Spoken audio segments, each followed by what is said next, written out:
Es en la cruz donde estoy crucificado, siendo maltratado por la multitud. Para así dar comienzo al estudio bíblico en esta noche, ¿verdad? Estamos en el Evangelio según San Mateo, capítulo número 11. Hoy vamos a estar tocando los versículos, amén, del 20 al 24. Versículo 20 al 24 del capítulo 11 de Mateo. Bendito sea la misericordia de Dios. Aleluya, amén, gloria a Dios. Así que oramos a nuestro Dios, Padre nuestro, una vez más ante tu presencia. Venimos en el nombre que es sobre todo nombre, el nombre de Jesucristo de Nazaret, para darte a ti la gloria y la honra. Y para darte las gracias, Señor amado, porque nos permite estar aquí una vez más en esta noche, Señor, para adorar y glorificar tu nombre. Rogamos, Rey de la Gloria, que seas tú glorificándote en todo, Rey del cielo, Padre, que quites todo aquello que sea de estorbo, aquello que pueda, Padre amado, ser de impedimento a que tú logres tu propósito en esta noche, Señor. Nosotros quebrantamos, Dios mío, todo plan antagónico al infierno, toda oposición satánica, Rey de la Gloria, Jehová, es declarada inoperante en este momento, Rey del cielo, Padre amado, en el dulce nombre de Jesucristo. Señor amado, nos ponemos nosotros ante tu presencia, para que seas tú, Dios amado, examinándonos, Dios. Si hubiese algo, Rey de la Gloria, Padre, permite que ese fuego purificable de tu Espíritu Santo nos limpie, nos purifique, Señor. Oh Jehová, que tu Espíritu Santo suma con libertad para eterno, para que tú seas glorificado en medio de tu pueblo, Señor amado Dios, y a su vez nosotros recibamos la bendición tuya que tú has reservado para nosotros en esta preciosa noche. Nosotros daremos a ti toda la gloria y la honra, Dios amado, porque es tuya, Señor. Recíbela, Padre, en el dulce nombre de Jesucristo de Nazaret, tu Hijo amado, nuestro Señor y Salvador. Amén, Señor, amén. Gloria a Dios, aleluya. Mi amado, versos 20 al 24 del capítulo número 11 de Mateo. Leemos a la hora del Padre, Hijo y Espíritu Santo. Amén. Entonces comenzó a reconvenir a las ciudades en las cuales había hecho muchos de sus milagros, porque no se habían arrepentido, diciendo: ay de ti, Corazín, ay de ti, Betsaida, porque si en Tiro y en Sidón se hubieran hecho los milagros que han sido hechos en vosotras, tiempo ha que se hubieran arrepentido en silicio y en ceniza. Por tanto os digo que en el día del juicio será más tolerable el castigo para Tiro y para Sidón que para vosotras. Y tú, Capernaum, que eres levantada hasta el cielo, gloria a Dios, aleluya, hasta el Hades será abatida. Porque si en Sodoma se hubiera hecho los milagros que han sido hechos en ti, habría permanecido hasta el día de hoy. Por tanto os digo que en el día del juicio será más tolerable el castigo para la tierra de Sodoma que para ti. Bendito sea el dulce nombre de Jesús, aleluya, gloria a Dios. Yo quiero hacer una pregunta, amado, a ver si alguno se acuerda. Y es que, ¿verdad? Como uno se envuelve a veces, ¿verdad? Entonces, pues, no sé si yo dije ayer que habíamos empezado con esto y lo íbamos entonces a comenzar otra vez hoy, ¿verdad? Porque me parece que llegamos a leer quizá algún comentario, aleluya.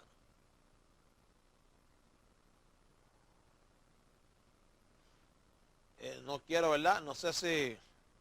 No, yo creo que no lo dimos. Simplemente leí los textos, ¿verdad? Y si no me equivoco, comentamos algo. Sí, creo que comentamos de la ciudad de... El primer versículo, el 20, creo que comentamos el 20. Gloria a Dios, ¿verdad? Y nos quedamos el 21. Así que vamos a comentar, hermanos queridos, ¿verdad? Sobre el 21. Hay de ti, Corazín. Hay de ti, ¿verdad? Betsaida, porque si en Tiro y en Sidón se hubieran hecho los milagros que han sido hechos en vosotras, tiempo, amén, a que se hubieran arrepentido en silicio y en ceniza. ¿Por qué digo esto? Porque recuerdo que nosotros comentamos sobre el problema, ¿verdad?, de las ciudades y la introducción que el Señor nos da, ¿verdad?, para en cuanto a la condena que Él hace a esta ciudad, amado, es porque, ¿verdad?, como dice al final del versículo, era que no se habían arrepentido, ¿ve, amado? O sea, dice la razón de la reprensión, ¿verdad?, y la advertencia de Jesucristo obedecía a la incredulidad de los pobladores de aquellas ciudades que no se habían arrepentido. Esto es, que no han reconocido, ¿verdad?, a Jesús como Mesías y Salvador. Por lo tanto, también ellas, ¿verdad?, habían sido testigos de las obras que el Señor, ¿verdad?, había hecho. O sea, tenían, ¿verdad?, las obras del Señor un propósito que era atestiguar que Él era enviado de Dios. Por lo tanto, amado, ¿verdad?, Él haciendo los milagros allí, ellos siendo testigos oculares, con todo y eso, ¿verdad? Pues no se arrepintieron. Y eso es lo que da motivo a la reprensión y a la advertencia que Jesucristo hace a estas diferentes ciudades. Por lo tanto, el verso 21, como ya leímmo, ¿verdad? Hay de ti Corazín, hay de ti Betsaida, porque si en Tiro y en Sidón se hubieran hecho los milagros que han sido hechos en vosotras, tiempo a que se hubieran arrepentido en silicio y en ceniza. Amén. Por lo tanto, vemos que las primeras dos ciudades que reciben cada una de ellas un ay son Corazín y Betsaida. Como muchas de las pequeñas poblaciones de los tiempos de Jesús en el área de Galilea, no es fácil determinar su ubicación exacta. Ahora, esta primera ciudad se identifica, ¿verdad? Aleluya, Corazín se identifica como Kirbet Kerase. Amén. Kirbet Kerase, a unos 4 kilómetros al norte de Capernaum. Los rabinos del siglo II se jactaban del excelente trigo, ¿verdad?, de Corazín. Y aún se pueden observar allí las ruinas de una antigua sinagoga de basalto negro de los siglos II y IV después de Cristo. La segunda ciudad es Betsaida. Amén. La segunda ciudad es Betsaida, que en arameo significa lugar de pesca. Amén. Betsaida significa en arameo lugar de pesca. Estaba situada en la orilla del norte del mar de Galilea, cerca de la desembocadura del primer tramo del Jordán. Y era la ciudad natal de Felipe, Andrés y Pedro. Amén, amado. Esta era la ciudad natal de ellos, ¿verdad? De Felipe, Andrés y Pedro. Amén. Y ahora es de Betsaida. Los evangelios recogen un solo milagro hecho allí, que fue la curación de un ciego. Amén, amado. Eso es lo que recogen los evangelios. Su nombre es la gloria, la curación de un ciego. Ahora, en algún lugar desierto, relativamente cercano a la ciudad, tuvo lugar la alimentación de los 5,000. Amén. Y se identifica la ciudad con las ruinas de Betsaida, Julia. En contraste con estas dos ciudades en las que, según las palabras del Señor, se hicieron muchos milagros, están las de Tiro y Sidón. Amén. Están ahí, ¿verdad?, en contraste, Tiro y Sidón. Amén, amado. En cuanto a Tiro, era el puerto principal fenicio en la costa mediterránea, 40 kilómetros. ¿Se acuerdan de Tiro y de Sidón? Amén. Especialmente Sidón, ¿verdad? De ahí era Jezabel. Alaba que eres bueno. Por lo tanto, ¿verdad? Voy a recalco, en cuanto a Tiro, era el puerto principal fenicio en la costa mediterránea, 40 kilómetros al sur de Sidón y a unos 56 kilómetros al norte del monte Carmelo. Ve, amado, ¿se acuerda que ahí fue que Elías entonces llamó, amén, aleluya, para que, ¿verdad?, los retó para a los profetas de Baal, aleluya, para que entonces fuesen allí y presentaran los sacrificios, ¿verdad? Cada uno prepararía su altar y invocaran al Dios verdadero. Por lo tanto, la ciudad se dividía en dos partes, una continental y otra insular. Alejandro el Grande puso sitio a la ciudad insular durante 7 meses en el año 332 a.C. y la conquistó luego de construir un paso que unía, ¿verdad?, la isla con el continente. Ahora, se desconoce la historia más antigua de esta ciudad. En la época del Imperio Egipcio había sido una ciudad aliada. He amado esto a modo de trasfondo para que entendamos de qué estamos hablando. Posteriormente, los filisteos saquearon a Sidón, ¿verdad?, en aproximadamente 1200 a.C. y mucha gente huyó a Tiro, alcanzando su puerto una notable importancia. En los días del Reino Unido de Israel, Irán, el rey de Tiro, tenía relaciones comerciales amistosas con David y luego con Salomón. El rey proveyó de materiales para la construcción del templo de Salomón y personal experto de Tiro ayudó en la construcción. Un hombre llamado Irán fue responsable del trabajo en bronce. Y la historia de Tiro es muy interesante, pero no es el lugar, ¿verdad?, para más que los datos necesarios que identifiquen la ciudad. La ciudad fue sitiada por los babilonios y conquistada por Nabucodonosor.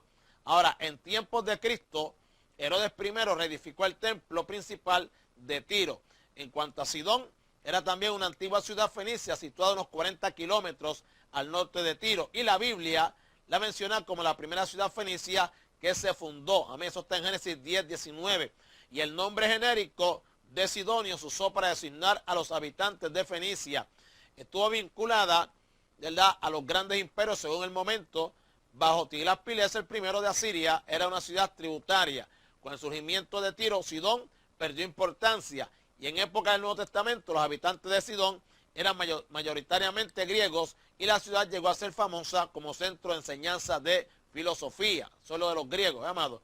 Jesús afirma que sin esas dos ciudades gentiles se hubiesen hecho los milagros que hicieron en las Galileas de Corazín y Betsaida, se hubiese producido en ella lo que no se produjo en estas dos ciudades donde Jesús obró milagros y predicó tantas veces.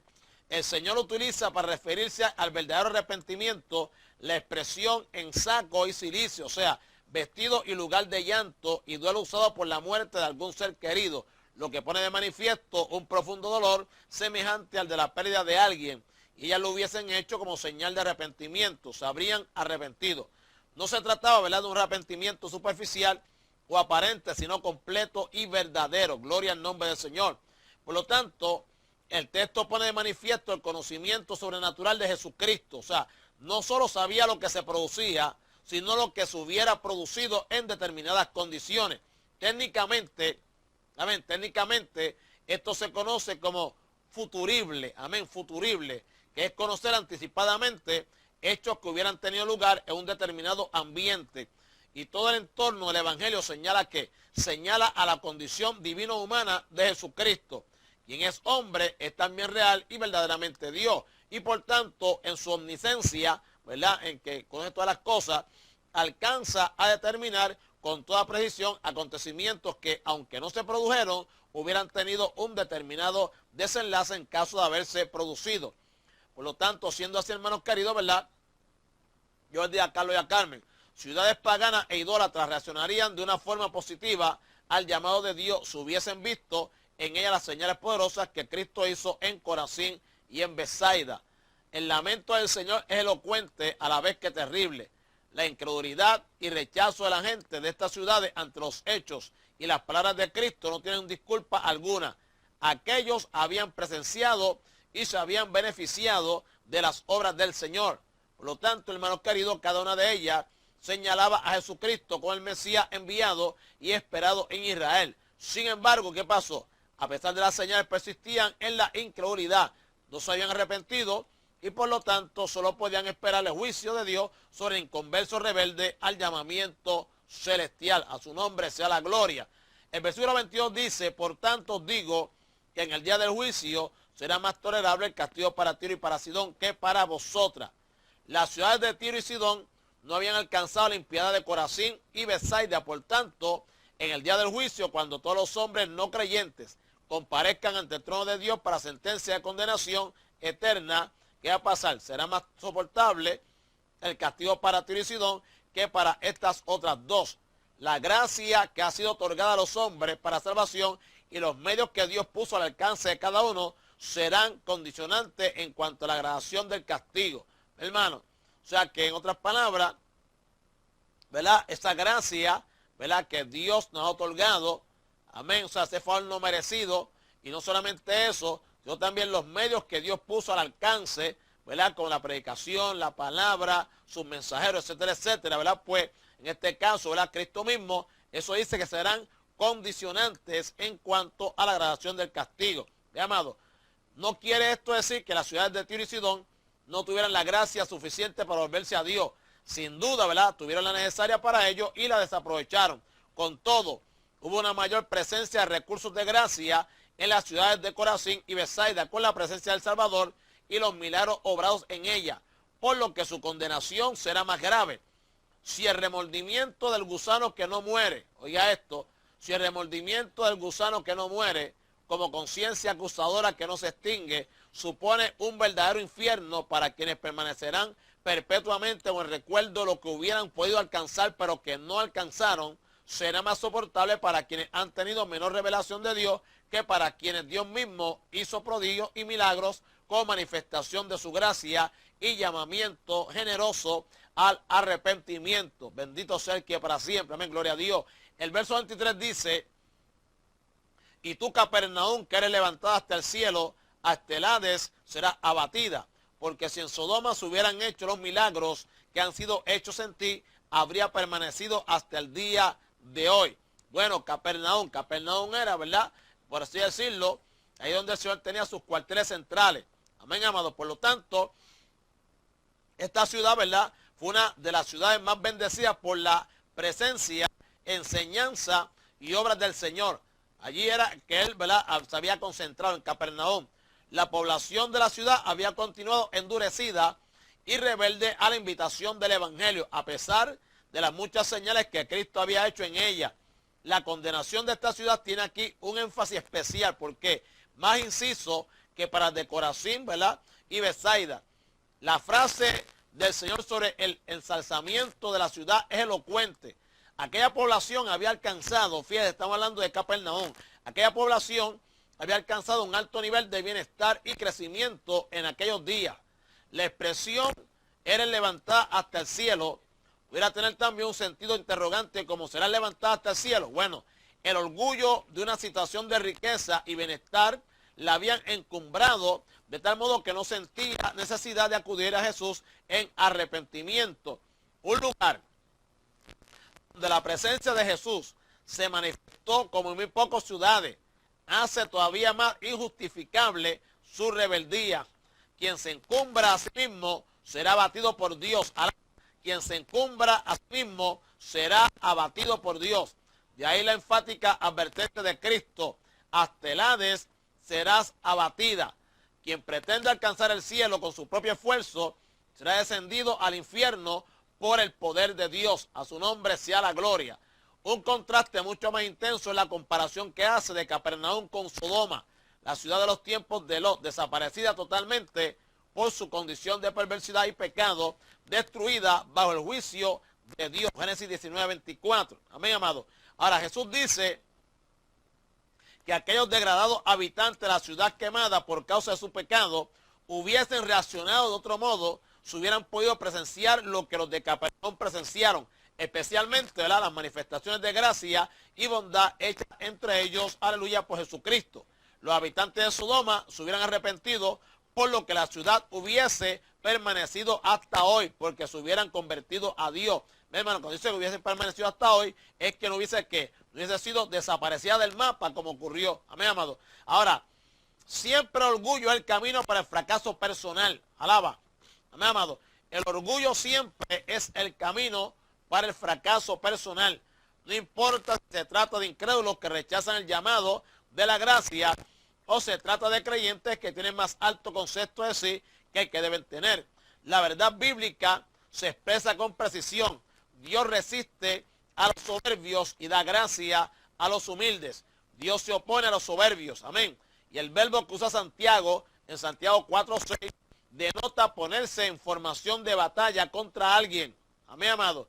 O sea, no se trata de una resistencia pasiva, sino activa, como si Dios pelease contra el soberbio. Por lo tanto, el calificativo, amén, para soberbio equivale a arrogante, es decir, quien se coloca por encima de los demás. El humilde es el bajo, mi amado. El humilde es el que se mantiene bajito, ¿verdad? El que no se levanta nunca, alaba. Son los que no confían en ellos mismos y se someten incondicionalmente a Dios. Y estos son los bienaventurados de Dios, aunque sean despreciados por los hombres. Por esa misma razón, hermanos queridos, ¿verdad?, vemos que el apóstol Pedro exhorta a los creyentes a revestirse de humildad. Primera de Pedro, capítulo 5, verso 5. En la mente del apóstol está la imagen de un esclavo que se pone el delantal propio de esclavo para servir en esa condición. Estaría tal vez pensando en el ejemplo del Señor cuando se ciñó la toalla para lavar los pies de los suyos.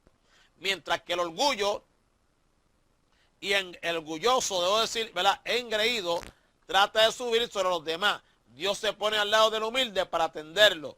No vale la altanería ni la arrogancia para con Dios. Si esto tiene que ver con el individuo, el creyente como persona, no menos nefasto, hermanos queridos, es la arrogancia espiritual en la iglesia. Ningún otro ejemplo mejor que la situación descrita para la Odisea. Quien se consideraba grande y lo decía de sí misma era la iglesia. Cuando alguien se siente rico, no tiene necesidad de nada. ¿Cuántas iglesias, tal vez la influencia de sus líderes, se sienten grandes, importantes y absolutamente satisfechas de ellas mismas? Y no solamente eso, amado. Yo conozco gente, mire qué tremendo es esto. Fíjese si es una realidad y una gran verdad, que yo conozco personas, amado, que cuando el pastor, ¿verdad?, de la congregación de ellos, obviamente, se reúnen en asamblea, pues tiene un poquito de fama, en el sentido de que es una persona que lo conocen, una persona que sale en la televisión, tiene una programación en la radio, es un pastor esto que suena mucho. Pues entonces esta oveja se siente sumamente orgullosa del pastor que tiene y de la iglesia que asiste. Entonces usted los ve, usted le pregunta, varón, ¿en qué iglesia usted va? No, yo voy a la iglesia de fulano de tal, del pastor fulano de tal, en tal sitio. Como quien dice, tú tienes que conocerla, pues mi pastor es famoso y la iglesia de nosotros suena en todos lados, hermano. Entonces, yo me río porque cuando me dicen así, yo en inglés digo, tú no sabes que es mi pastor fulano de tal, ajá. ¿Tú no lo conoces? Yo no sé quién es él. ¿Quién es él? Como que me suena, pero no. No, sí, él es famosísimo, todo el mundo lo conoce. Aquí en Puerto Rico todo el mundo lo conoce. Aquí en Hollywood todo el mundo lo conoce. Yo, pues fíjate, no sé quién es. Entonces ahí pues como que, ¿entiendes? Bajan, este no lo conoce. Yo que venía con esa ínfula de que el pastor mío lo coge todo el mundo. O sea, que él es un hombre reconocido aquí, este no lo conoce. Un beso a la gloria, aleluya, gloria a Dios. Sí, no, ¿quién es ese? No, yo no sé quién es ese. ¿Entiendes? Porque es así, hermano. Y se sienten orgullosos su pastor de la estructura, cómo es la iglesia, es bonita, y todas esas cosas. Pero, lamentablemente, amado, por lo tanto, grupos denominacionales, ¿verdad?, que sienten la arrogancia de un supuesto conocimiento bíblico que los distingue y eleva sobre el resto de los demás. Ese es el peor elemento en la iglesia y el camino seguro al fracaso. Habitualmente, el que está enorgullecido de sí mismo se aleja de los demás. Su nombre es la gloria, ¿ves? En ocasiones se quedan de sentirse solos frente a un mundo para ellos caótico y poco espiritual. ¿Por qué? Dice, ¿por qué nadie quiere tener nada en común con este tipo de personas, iglesias, organizaciones? Generalmente porque estos se sienten conformes con ellos mismos, autosuficientes pero disconformes con todos los demás. Son amadores de ellos mismos y fuera de sí no aceptan nada, ni siquiera el plano de la comunión espiritual con otros. Son los que continuamente se alaban a ellos mismos y deshonran a todos los demás. Y estos son repulsivos para Dios y para los hombres. Quien afirma no tener necesidad es un muerto espiritual. Alaba. Hello. Quien afirma no tener necesidad es un muerto espiritual. Cuando la mirada profunda del Hijo de Dios penetra al interior de estas iglesias y de quienes la forman, solo descubre miseria y desventura. Esta es la situación que asegura sentir náusea hacia ellos cuando afirma que está a punto de vomitarlos de su boca. La gracia da todavía un tiempo para que una congregación en tal situación venga al Señor en arrepentimiento. Cristo mismo hace la invitación. No perderán la salvación los salvos de esta iglesia, pero una persistencia en la condición de arrogancia espiritual traerá como consecuencia la remoción del testimonio. Esa es la causa principal de la decadencia de muchas iglesias en franco retroceso. Amén, amado. Gloria al nombre de Jesucristo. El verso 24 dice, por tanto digo que en el día del juicio será más tolerable el castigo para la tierra de Sodoma que para ti. Amén. Gloria al nombre del Señor. Por lo tanto, amado,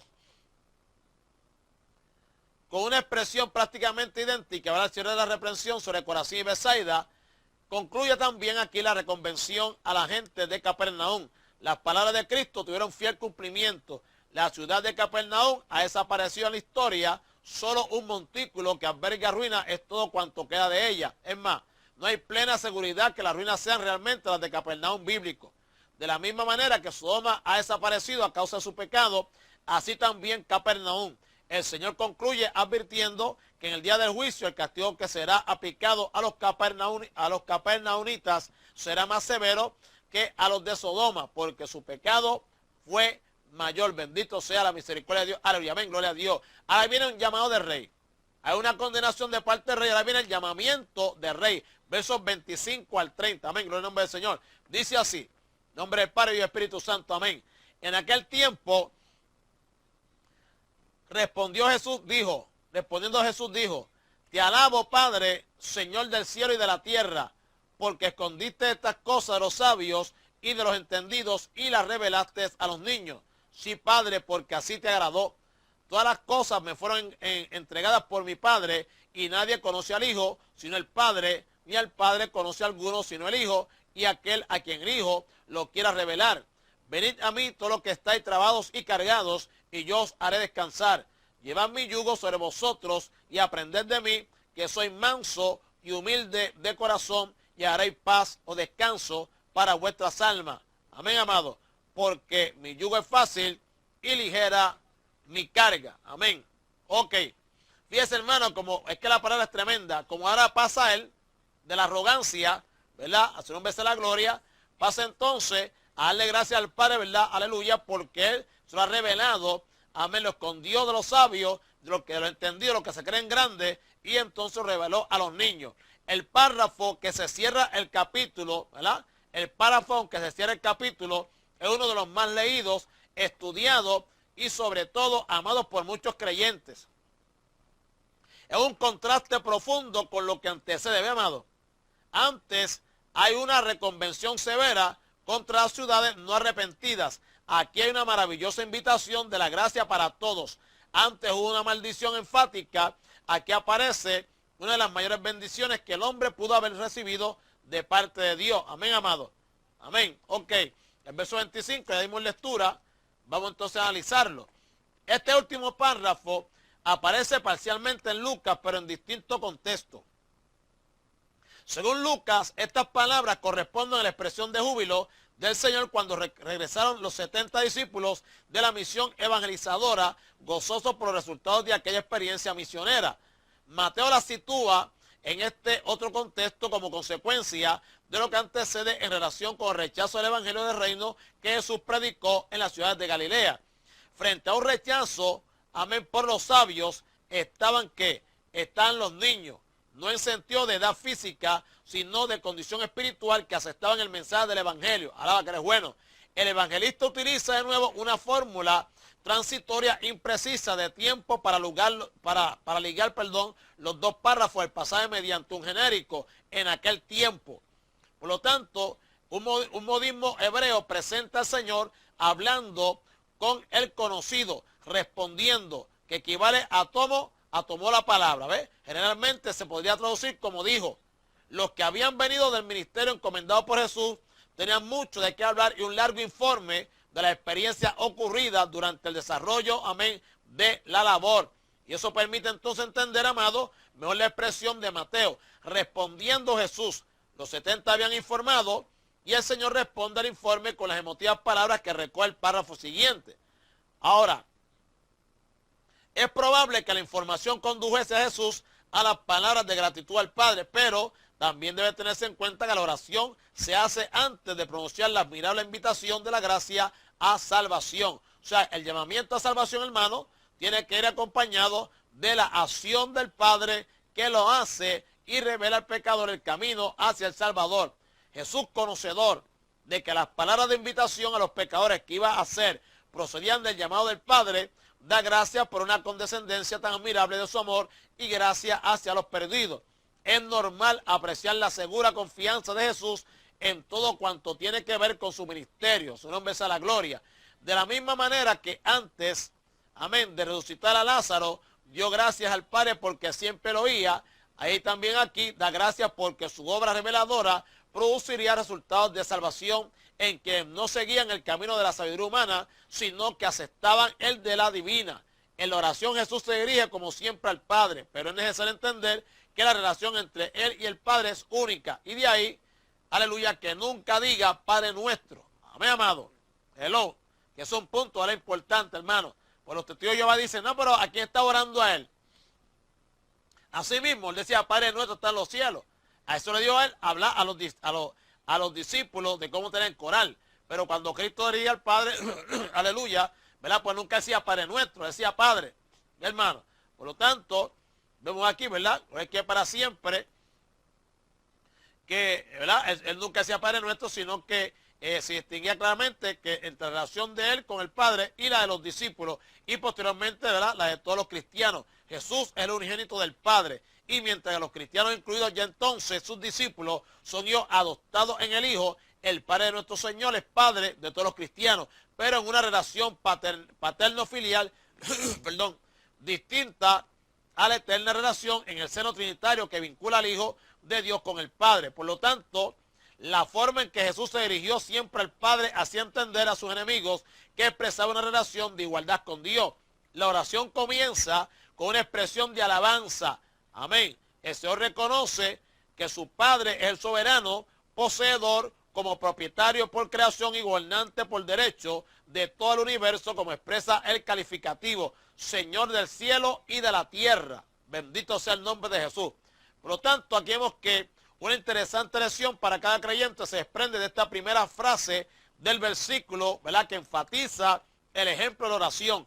Y esta práctica espiritual debe que impregnar la vida cristiana. ¿Por qué, amado? Porque, ¿verdad?, como habíamos explicado anteriormente, siempre se toma en cuenta, ¿verdad?, los nombres de Jesús de Nazaret, aleluya, ¿verdad? El glorificar a Dios, buscar el propósito de Dios primero, y entonces, hermanos queridos, después, ¿verdad?, hablar entonces, presentar, ¿verdad?, nuestras necesidades. Por lo tanto, amado, medio de Jesucristo, de la gloria a Dios, vemos que en estas palabras, ¿verdad?, cuando Cristo llama al Padre, Señor del cielo y de la tierra, ahí pues todo creyente debe reconocer la soberanía de Dios sobre él y sobre el funcionamiento de su vida. Hermano, la oración victoriosa de la iglesia cristiana primitiva se basaba en el reconocimiento de la soberanía de Dios.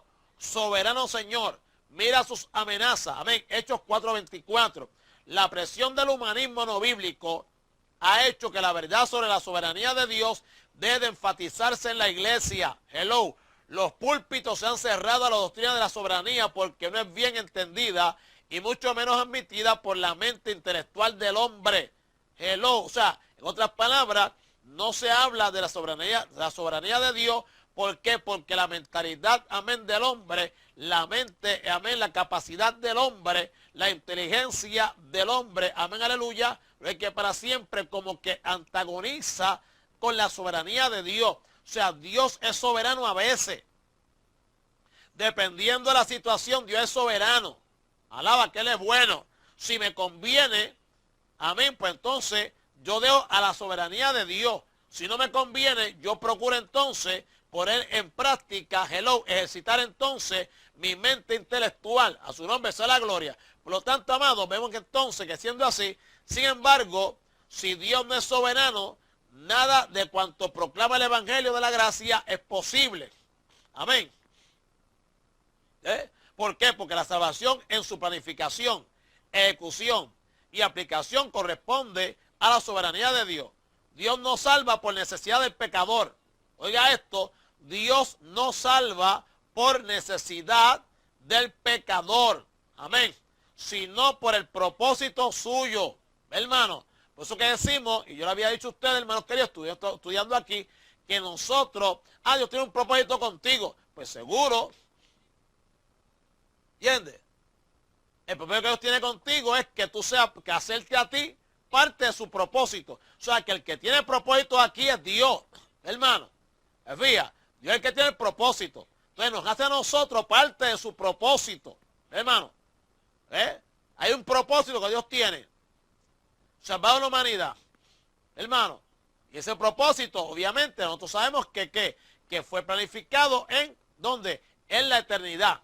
Antes de que el tiempo fuese, hermano. Pero entonces nosotros decimos, mira, Dios tiene un propósito contigo grande, ¿oíste? Entonces lo señalamos a ministerio, o qué sé yo qué, etcétera, etcétera. O a don espiritual. ¿Entiendes?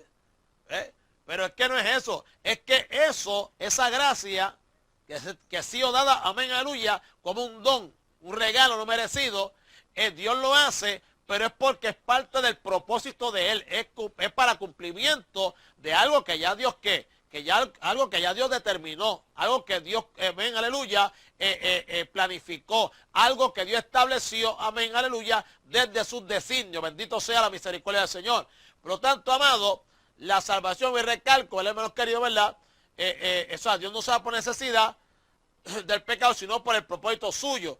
Lo admirable de la soberanía de Dios está precisamente en que siendo soberano y pudiendo hacer cuanto le pareciese a Él, hay que estar la grandeza, hermano, quiso salvar al pecador rebelde y recuperándolo de su miseria, trasladarlo en Cristo a los lugares celestiales, amén, aleluya, a donde nunca hubiera podido acceder a causa del pecado. Por lo tanto, la salvación, aleluya, y actuación de Dios son más que suficientes motivos para despertar la adoración y gratitud. Hello. La oración del creyente siguiendo el ejemplo del Señor, debe ser siempre una expresión de alabanza y gratitud. Antes de pedir algo, es necesario que agradezcamos siempre a Dios por su don inefable. Señor, te doy gracias. Te doy gracias porque estoy verdaderamente que no hay que, hoy no hay que me chupe un caldo. Gracias, Dios mío, porque estoy, olvídate, botando candela por dentro. Porque llevo un minuto que te estoy pidiendo que hagas esto y aquello conmigo y tú no me contestas. Señor, así que gracias por esta tribulación. Gracias, Dios mío, por esta prueba. Que la batería del reloj que tengo de frente se me agotó, Señor. Y te estoy pidiendo que me suplas otra para cambiársela. Y todavía es la hora que no has contestado mi petición. Gracias, Señor amado. ¿Ves? Pero botando así, botando humo así por, ¿sabes? Como, tú sabes los muñequitos, ponen un toro así que va a fajar al torero. Y el toro bota humo así como por las narices, así. Una oración así. Alaba. Hermana Maripi, aleluya. Bendiga, sierva. Gloria a Dios. Los diezmos. Alaba. Gloria a Dios. Solo lo dejamos a Juan. Ok, hermano, por lo tanto, quiere decir esto que quien se acerca a él, ¿verdad? O sea, el hecho de ser padre no evita el de ser Señor. Amado. Quiere decir esto que quien se acerca a él en oración debe hacerlo con la confianza que un hijo debe tener con su padre, pero también con la reverencia, amén, amado, que sigue el estar hablando con el Creador y sustentador de los cielos y tierra. Frases vulgares. Oiga esto, que ahora se va a dañar, se dañó, y no es por mí, es por lo que dice aquí, se dañó ahora. Frases vulgares. Actitudes poco respetuosas y lenguaje coloquial común. ¿Qué es coloquial? Vamos a buscar coloquial. Lenguaje coloquial común. Aleluya. Gloria a Dios. Coloquial. Vamos a buscar qué es eso.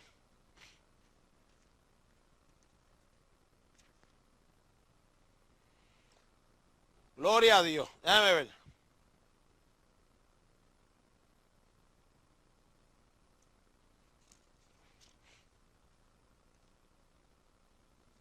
Estamos llegando.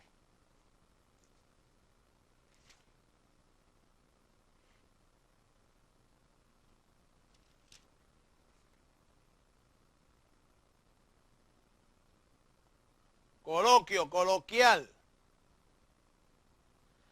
Perteneciente relativo al coloquio. ¿Qué es coloquio?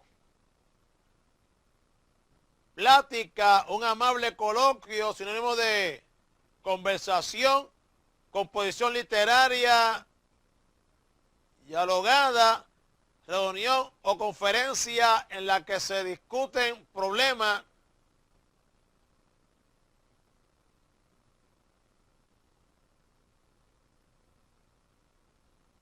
más bien habla, ¿verdad?, de una plática, una conversación.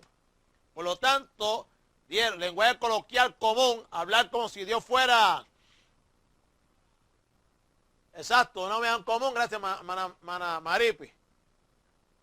Gracias, mana Marlene, mana José. O sea, que cuando dice lenguaje coloquial común, está hablando de que hablarle a Dios como si yo estuviese hablando con, no sé, con un amigo mío, cualquiera. O sea, yo no puedo tratar a Dios hacia lo loco tampoco. Hermano, esto dice que no expresan confianza. Hello, oiga esto. Frases vulgares, actitudes poco respetuosas. Ah, Señor, yo estoy diciendo a ti que tú esto, lo otro. Y a veces no se pone hasta guapo con Dios. Y hermano, a veces nos ponemos tan ignorantes que le faltaba respeto a Dios. Somos irreverentes con Él. Y aquí dice, alaba que Él es bueno. No, yo voy a coger que la policía. Déjame ver, hermano, déjame un momentito, parece que no es que el hijo de Susana. Vamos a ver. Yes. ¿Qué te pasó a ti ahora? Se le debe mucho respeto y un comportamiento humilde, exacto, humilde, eso es así. ¿Ves? ¿Por qué, hermano? Porque entonces, dice que el lenguaje coloquial común no expresan confianza, sino irreverencia y desconocimiento de quién es Dios. Repito, frases vulgares, actitudes poco respetuosas y lenguaje coloquial común. Amén. No expresan confianza, sino irreverencia y desconocimiento de quién es Dios. Amén, amado. El Señor alaba al Padre por una acción de ocultación hacia los sabios y entendidos y otra de ¿qué? De revelación a los niños. Dios envió a su Hijo con un ministerio de salvación.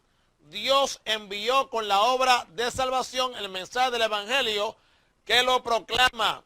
La salvación del hombre es una obra enteramente realizada por Dios, que es el único que salva. Amén, amado. Esa obra de salvación efectuada en la gracia se recibe por el pecador de un solo modo, mediante la fe.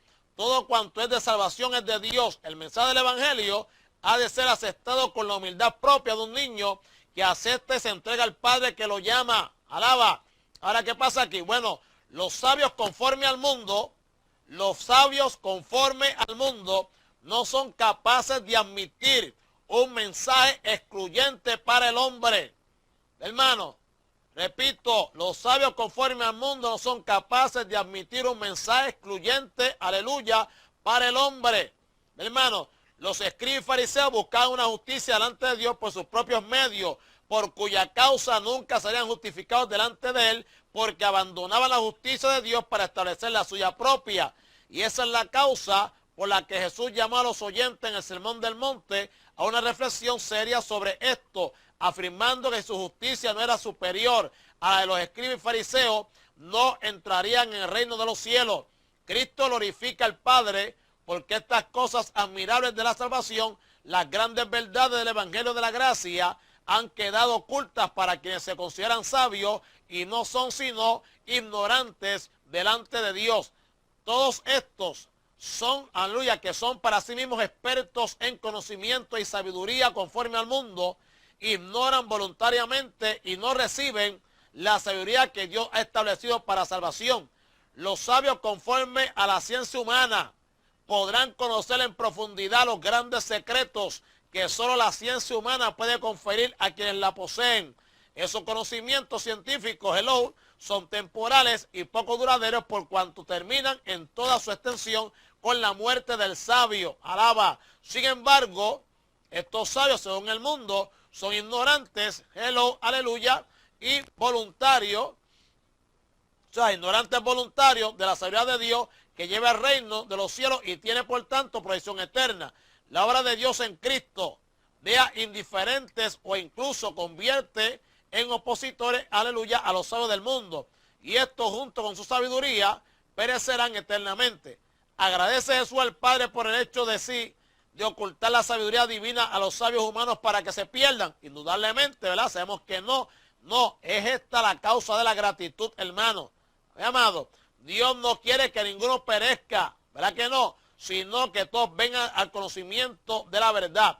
Por lo tanto, al bendecir al Padre por el desconocimiento en que están los sabios sobre la verdad del Evangelio, no afirma que Dios excluye a esto de la salvación, sino que le agradece porque tanto esto como los otros hombres entrarán al reino de los cielos en la humilde condición de un niño que acepta el regalo que el Padre le otorga.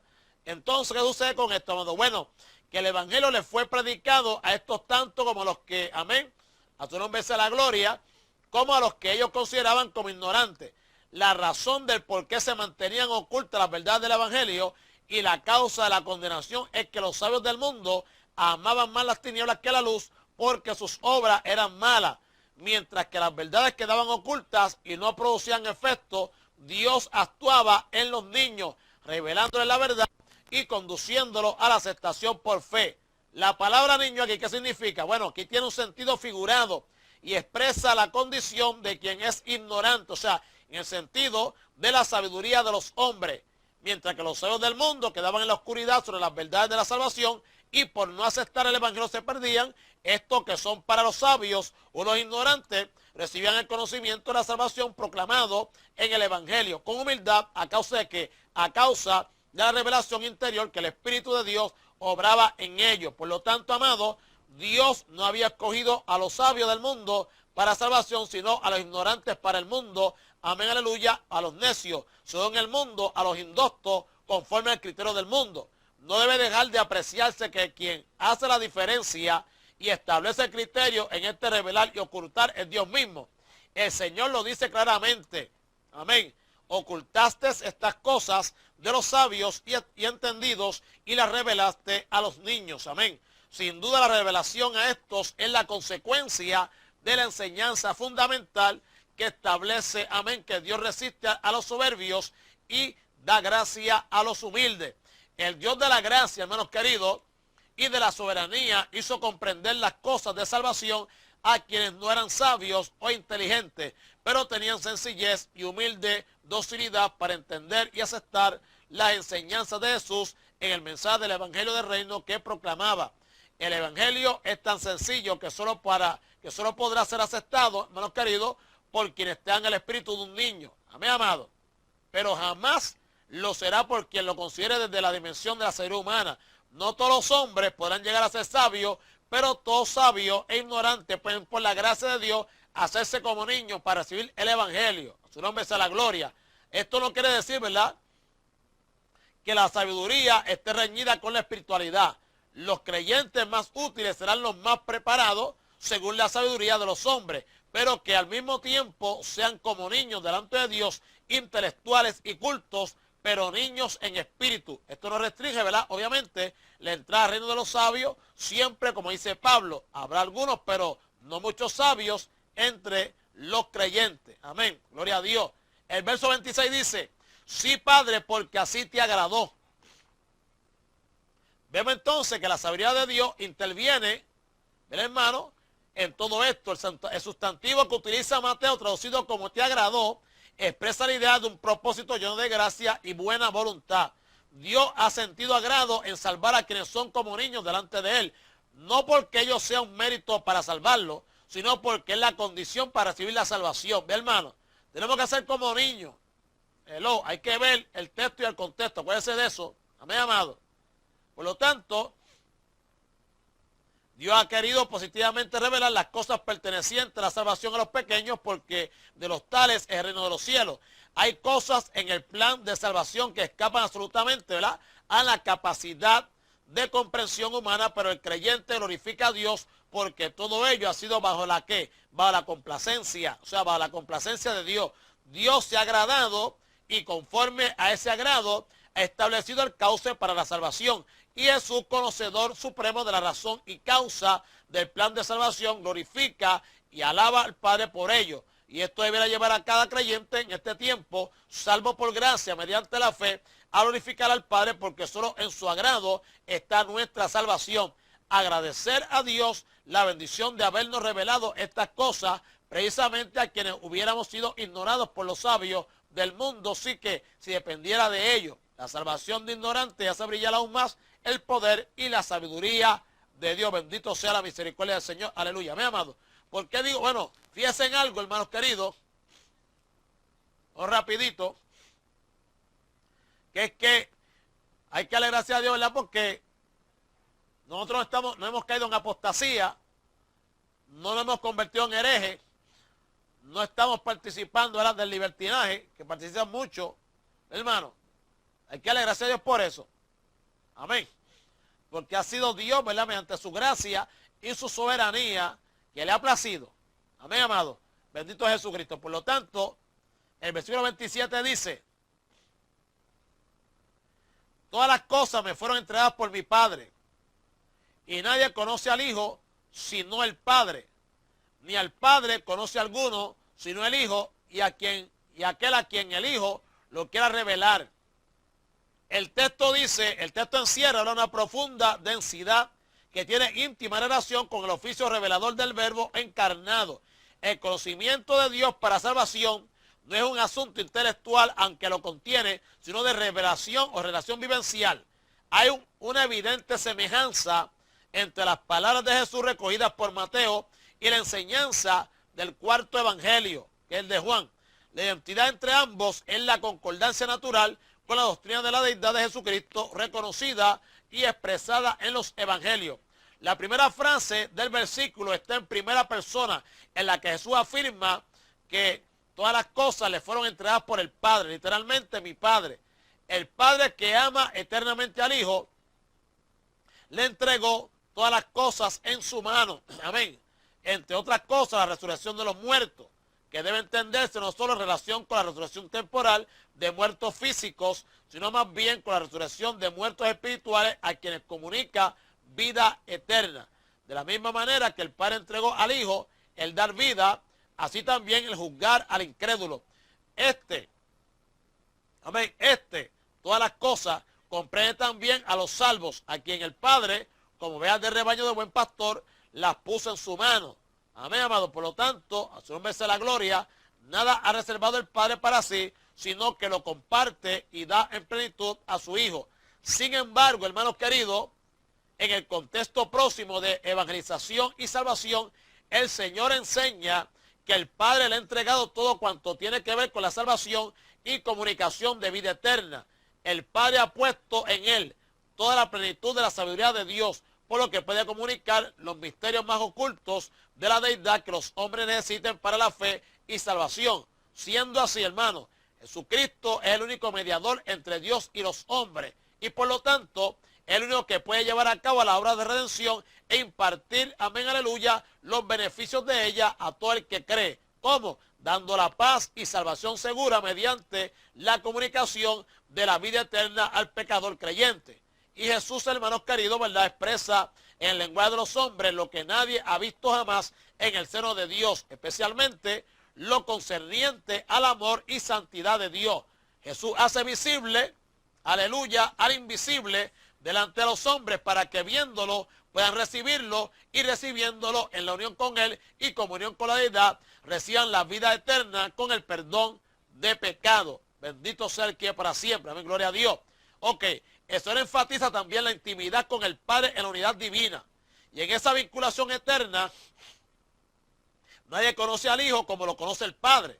Amén, amado. Ya que conocer no es mero asunto intelectual, sino manifestación de relación e intimidad. Nadie puede conocer al Hijo en esa dimensión como lo hace o como lo conoce, ¿verdad?, eternamente el Padre. La sabiduría del Hijo, amén, de Dios como verbo eterno es tal que solo Él conoce perfectamente al Padre. Amén, amado. Solo el Hijo que está en el seno del Padre puede alcanzar el conocimiento supremo de los secretos divinos, y tanto los que en misterio se revelen a los hombres como los que eternamente permanezcan en el secreto de Dios. Jesucristo es el verbo con el que Dios expresa lo que es, piensa y siente, desea y propone. Puede ser eso, amado, que Jesucristo es el verbo con el que Dios expresa lo que es. Amén. Lo que piensa. Hello. Lo que siente. Lo que desea y lo que se propone.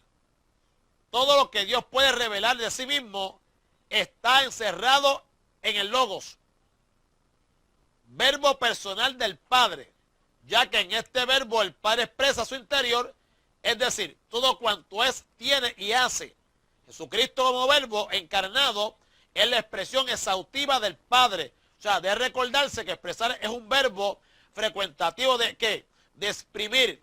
Por lo tanto, al expresarnos, exprimimos nuestra mente a fin de ¿qué? De formar un logos que defina nuestro concepto. Logos palabra, ¿verdad que sí? Entonces, Cristo, el logos personal de Dios, es por tanto divino, infinito y exhaustivo, único revelador adecuado para el Padre que lo pronuncia. Por ello, este verbo, alaba que él es bueno, al hacerse hombre, traduce a Dios al lenguaje de los hombres. Hello, y es insustituible como revelador a causa de ser la única verdad personal del Padre. Amén, amado.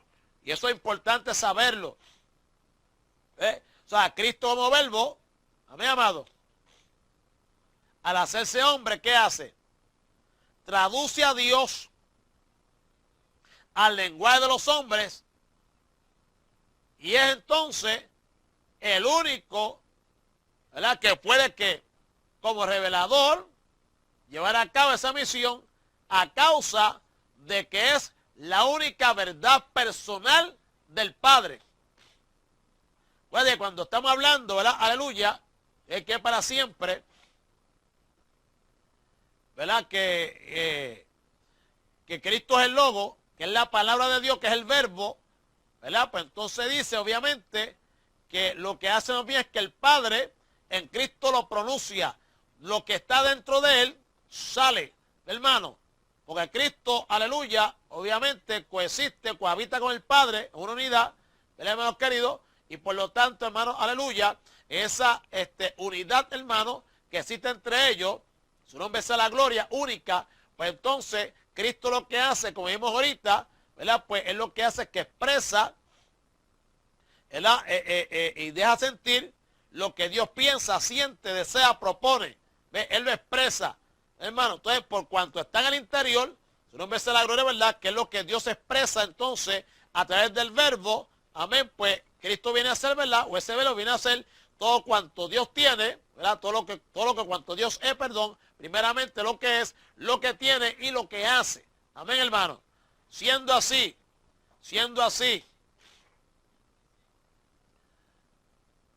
dice que no supone esto, ¿verdad? Un modo alguno una existencia desde la no existencia. Es decir, el hecho de que el Padre pronuncie la palabra eterna, que es el Hijo, no significa que dé origen a la persona, no. Que es eterna como el Padre y el Espíritu, esto es, sin principio. Pero no cabe duda que si el Logos, o sea, palabra, vive en el que la expresa, así también el que la expresa, esto es, el Padre, vive al decirla. Amén, amado. Lo que usted habla sale de adentro de usted. ¿Verdad que sí? Por lo tanto, esa palabra vive en usted. Alaba. Entonces, si esa palabra vive en usted, el número suena hacer aleluya, pues entonces también el que la expresará, que es la persona, en este caso el Padre, vive al decirla. Amén, amado. Por lo tanto, ambas personas divinas establecen una relación en el seno de la deidad. De modo que lo que constituye al Padre es el acto vital de expresar su verbo, y de ahí que no pueda ser Padre sin el Hijo, ni tampoco el Hijo como verbo puede vivir sin el Padre. De ahí que todo aquel que niega al Hijo tampoco tiene al Padre. El que confiesa al Hijo tiene también al Padre. Amado, por tanto, esa relación expresada por Cristo tiene que ver con la mutua inmanencia entre los dos personas divinas. Gloria al nombre de Jesús de Nazaret. Gloria a Dios. Ok, cuando Jesús dice aquí que solo hay conocimiento completo del Padre en el Hijo y del Hijo en el Padre, está presentando la verdad de la autocomunicación definitiva e irrevocable de Dios en Cristo, en solidaridad con el destino final de los pecadores. La relación de Dios con Jesús en el tiempo histórico de los hombres es una relación de entrega en la medida en que Dios puede entregarse y otorgarse a los hombres que no parte de la historia humana, hello, aleluya, sino que la anteceden todo, es decir, no se inicia en el tiempo, hello, ni está condicionada por la obra de salvación, sino que pertenece al ser mismo de Dios. Ve, hermano, acuérdense, hermanos queridos, pues repito, cuando habla aquí de que la relación de Dios con Jesús en el tiempo histórico de los hombres es una relación de entrega, en la medida en que Dios puede entregarse y otorgarse a los hombres, que no parte de la historia humana, alaba, sino que la anteceden todo, o sea, es decir, no se inicia en el tiempo. Cuando hablamos del tiempo, estamos hablando, hermanos queridos, aleluya, que esto que Dios ha planificado, que esto que Dios, aleluya, ha venido a hacer en Jesucristo, no comienza, amén, aleluya, en el tiempo. ¿Cuándo es el tiempo? El tiempo que nos toca a nosotros. O sea, el tiempo es, aleluya, bueno, en Jesús de Nazaret, gloria a Dios, cuando Dios, ¿verdad?, comenzó a ¿qué? A crear todas las cosas. Hermano, ahí comienza el tiempo. Antes de eso, no había tiempo. ¿Qué había? Eternidad. Y el tiempo en la eternidad no existe. Hello. Ve, amado. El tiempo en la eternidad no existe. Por eso cuando usted va para el cielo, con el Señor en vida eterna, usted va a vivir para siempre. ¿Por qué? Porque no hay tiempo. Ahí no hay tiempo. Fíjate. El que se pierde, pues eso que es triste que se pierda, Porque se pierda es condenación que eterna. ¿Por qué? Condenado ahí. ¿Hasta cuándo? No hay tiempo. Bueno, cuando se utiliza, y lo hemos dicho aquí, cuando la frase que se utiliza, hermanos queridos, en el original, para describir la frase por los siglos de los siglos, la palabra que se utiliza, amén, aleluya, en el original, significa aleluya, o es la misma palabra que se utiliza para describir la eternidad de Dios. Y hemos dicho aquí que la persona que vaya al infierno, hermanos queridos, va a estar allí, va a estar allí, ¿hasta cuándo? Bueno, va a estar allí mientras Dios exista, alaba. Entonces, si va a estar ahí mientras Dios exista, ¿me usted? ¿Ah? O sea, que no es fácil, amén, amado. Por lo tanto, el verbo encarnado dice,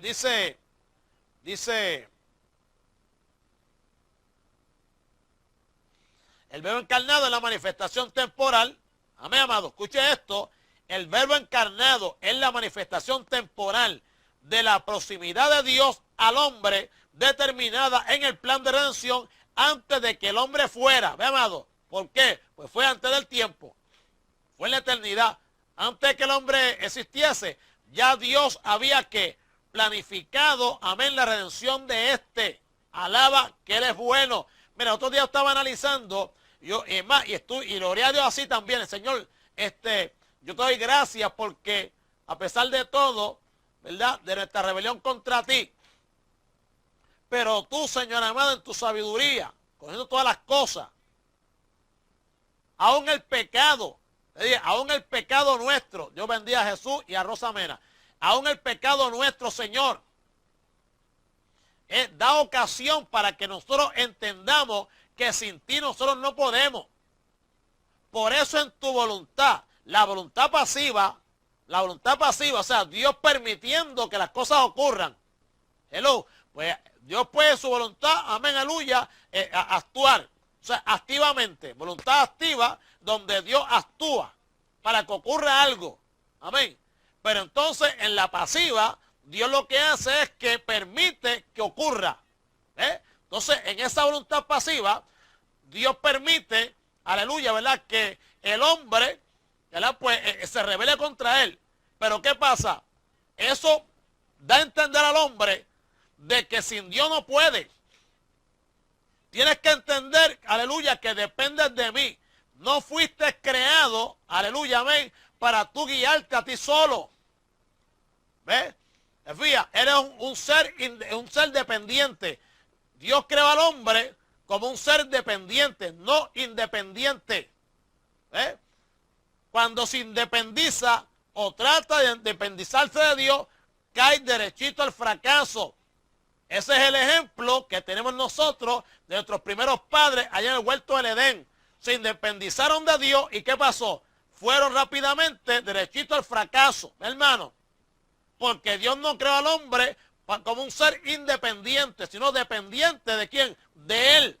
Porque Dios nos creó para Él. Alaba. Amado. Entonces, ¿qué pasa? Cuando es así, que el hombre entonces procura actuar de esa manera, el pecado que ha hecho, se supone que el pecado de mí me diga, es que tú no puedes vivir sin Dios. Tú no puedes hacer las cosas por tu propia fuerza. Tú no puedes actuar por ti mismo. Hello. ¿Se fía, hermano querido? En otras palabras, como dijo Cristo, separado de mí, nada podéis hacer. Amén, hermano. Siendo así, hermanos queridos, ¿verdad? Ya estoy terminando. Creí que para siempre, aleluya. Vemos que de ahí que Jesús entienda y así lo exprese su presencia entre los hombres como el enviado de Dios. Hasta tal punto, fíjese que Cristo encarnado es la manifestación temporal de la proximidad de Dios al hombre determinado ya en el plan de redención antes que el hombre fuese. Entonces, ¿qué pasa? Pues recalco, de ahí que Jesús entienda y así lo exprese su presencia entre los hombres como ¿qué? Como el enviado de Dios. Hasta tal punto es un hecho, hasta tal punto es un hecho, ¿verdad? La eterna vinculación intratrinitaria que Jesús afirma que el Padre que Él y el Padre son uno. Juan 10:30. La persistencia de Cristo que se hace realidad entre los hombres y que viene con la misión de revelar al Padre tiene una finalidad soteriológica. Soteriológica viene de qué? De salvación. De ahí que las referencias bíblicas al envío del Hijo por el Padre vayan acompañadas de la preposición para, que indica que propósito.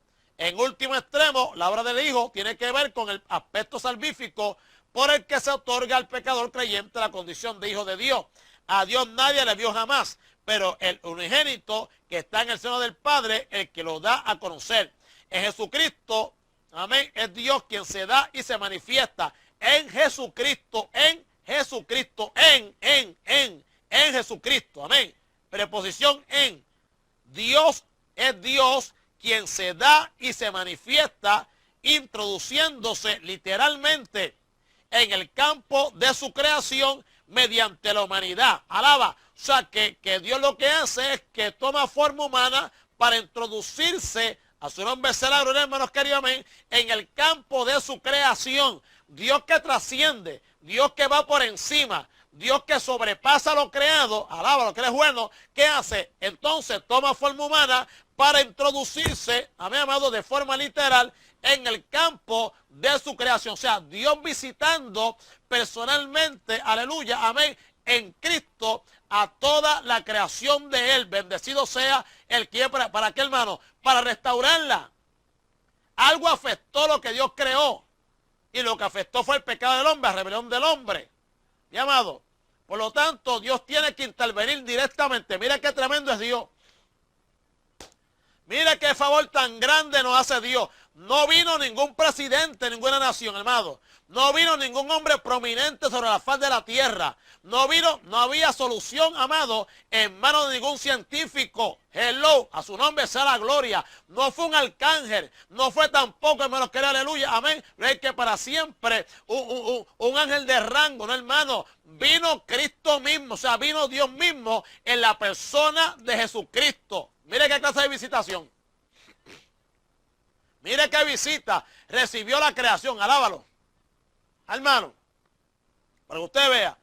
Por lo tanto, vemos aquí, hermanos, que aleluya, ¿verdad? Que el propósito de Jesucristo, ¿cuál era? Revelar a Dios de modo que las personas lo conozcan, no en la intelectualidad, sino en la comunión de vida, para que puedan tener vida y vida eterna. ¿Qué es vida eterna? Vivir para siempre. Vida eterna es, aleluya, es que para siempre, Juan 17:3, Padre, que te conozcan a ti y a mí al cual tú has enviado, amén, para que tengan vida eterna. Lo voy a buscar para leerlo como Dios manda. Leerlo como dice aquí. No parafrasearlo, leerlo como dice aquí. Esa es la vida eterna. Y esta es la vida eterna, ahí está. Y esta es la vida eterna, que te conozcan a ti, el único Dios verdadero, y a Jesucristo, a quien has enviado. Esa es la vida eterna, que te conozcan a ti, alaba, el único Dios verdadero, y a Jesucristo, a quien has enviado. Esa es la vida eterna. A su nombre sea la gloria. Mi amado.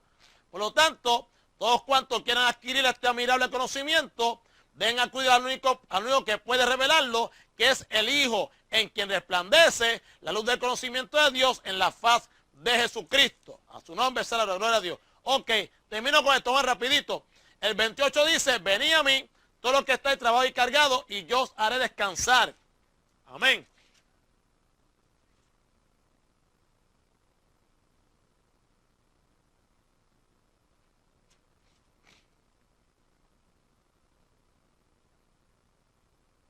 No va a dar tiempo. Vamos a darlo hasta aquí porque no va a dar tiempo. Vamos, estás por ahí, lo voy a dejar aquí para entonces que tú entres. Nos quedamos en el 28. Venid a mí todos los que estáis trabajados y cargados, y yo os haré descansar. Amén. Llevad mi yugo sobre vosotros y aprended de mí. Yo soy manso y humilde de corazón, y haréis descanso para vuestras almas, porque mi yugo es fácil y ligera mi carga. Después que terminemos ahí, esos 3 versículos, entramos entonces al capítulo 12 con la oposición y pecado imperdonable. la controversia con el rey, la acusación sobre lo lícito en día de reposo, hermanos queridos, aleluya, la señal en día de reposo, condenando a los fariseos, propuesto con Jesús, ¿verdad? Contra Jesús, sanidad y confrontación, argumentación de Jesús y el pecado imperdonable, ¿verdad? Que obviamente la blasfemia contra el Espíritu Santo, amén. Que también hemos hablado de eso aquí anteriormente, pero seguimos, ¿verdad?, recalcando para que sigamos, ¿verdad?, aprendiendo. Mientras más lo repitamos, pues más se nos queda grabado en la mente. Amén, amados. Así que esto bendiga mucho